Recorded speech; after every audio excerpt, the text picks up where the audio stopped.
What's up, y'all? So Shannon Sharpe decided to react to the news of Draya Michele being served the papers to be evicted from her house. So I'm gonna react to this video. Check it out. Tyrod Taylor has reportedly filed an eviction lawsuit against his ex-girlfriend, Draya Oh, Michele. eviction. Hold on. Who is refusing to leave the house he paid for. The relationship, which ended a few months ago, initially seemed amicable, with Taylor buying a home for Draya and her family while they were together. That's romantic. The two reportedly had an agreement. Taylor would pay for the home, but Draya would rent it from him with plans to purchase it outright, eventually making her the new owner. Okay. However, the breakup threw a wrench into those plans. Shortly after parting ways, Draya moved on with NBA player Jalen Green, with whom she shares a child with. Oh, that's young boy from Houston, huh? That is correct. Hey, boy, he nasty with it too. Boy, he nice.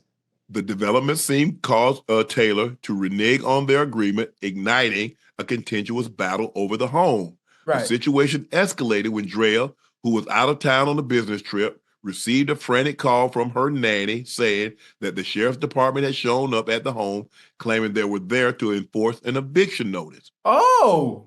Ocho, what's going on here? I don't know. But listen, you oh my boy, this is good, huh?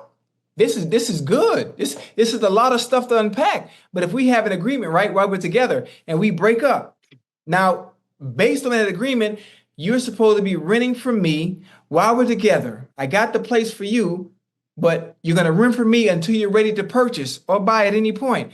If we break up, right, and I bought you that, I mean, wouldn't you want to leave anyway?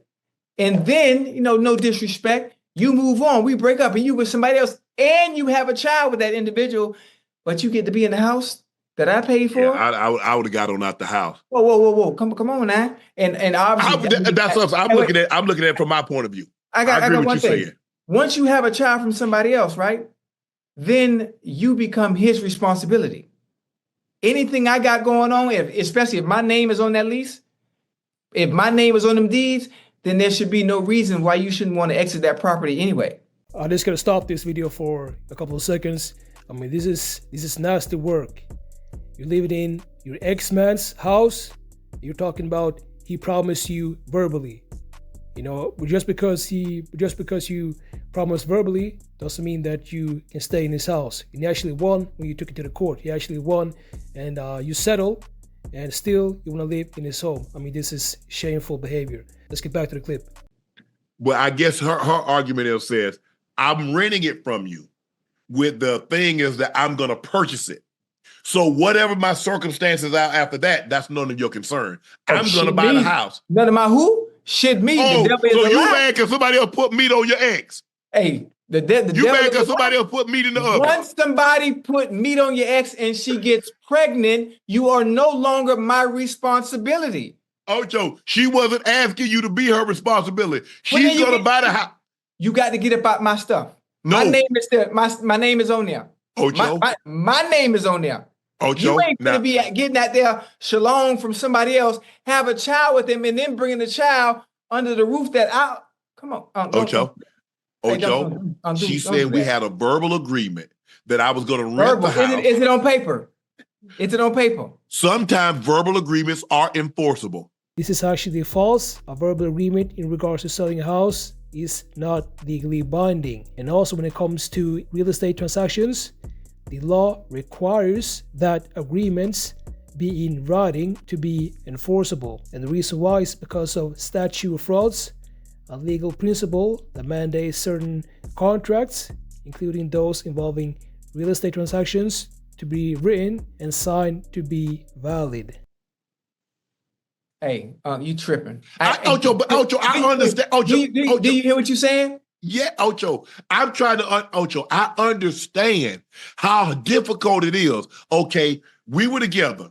I'm renting you the house. You let somebody else come up in the house that you and I shared, that you renting, put that thing on you. You have a child with them. And now you say, hey, everything, you say everything is status quo. I want to buy the house. I'm feeling some type of way. I do, Ocho. I'm feeling some type of way. But if I gave you my word, Ocho, this is how I am, Ocho. If I gave you man, please. Don't tell me you gave your word. Hey, man, don't me off on here tonight now. Now I was crying. Listen, I was crying last night. Now you about to me off. I don't care about no word. You better take that back. She get pregnant from somebody else and living up in your with somebody else's child. Hell no. Okay, so the person Shannon Sharpe is referring to is Draya Michele, and she was actually arrested for abandoning her 7-year-old son while she was working in Philadelphia. So she actually left Wyoming to go to Philadelphia, and she was actually arrested because of this. And after this happened, Draya Michele, she was accepted to rehabilitation disposition program, which allowed first-time offenders to clear their record after serving probation.